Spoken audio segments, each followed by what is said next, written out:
Memasuki akhir pekan kedua September 2022, harga sembako di pasar tradisional Kota Palembang terpantau kembali merangkak naik.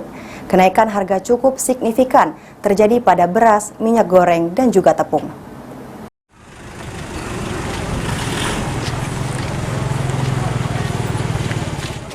Memasuki akhir pekan kedua September 2022, harga sembako di pasar tradisional Kota Palembang terpantau kembali merangkak naik.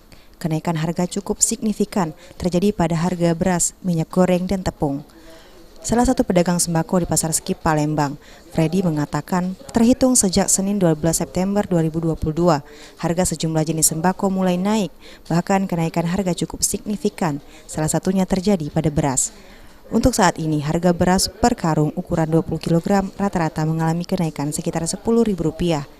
Sementara untuk beras eceran per kilogram kini mengalami kenaikan harga Rp1.000 atau kini menjadi Rp12.000 per kilogram. Kenaikannya agak tinggi sekarang. Kenapa dampaknya minyak ini naik, tidak tahu ya. Sekarang naiknya Rp10.000 per karung. Coba Anda bayangkan, Rp10.000 per karung naik. Itu untuk karung 20 kilo? Iya, yang 20 kilo. Rata-rata itu ya? Iya. Kenaikan ini sendiri sudah berapa lama, Pak? Baru minggu ini lah. Baru minggu ini, iya. Pak? Baru mulai Senin kemarin berarti? Iya, baru Senin kemarin mulai. Selain ini, Pak, kalau untuk per kilonya, yang pengecer? Per kilonya sekarang 12. Sebelumnya itu kan 11.000. 11.000? Iya. Naik 1.000? Naik 1.000 per kilo. Selain beras, apa lagi, Pak, yang naik, Pak, ini, Pak? Hampir seluruh konsumsi ini, sembako ini seluruhnya naik. Minyak juga sudah mulai naik. Selain beras, jenis sembako lainnya seperti minyak goreng kemasan kini per liter dibanderol Rp15.000 atau naik Rp1.000 dari harga sebelumnya.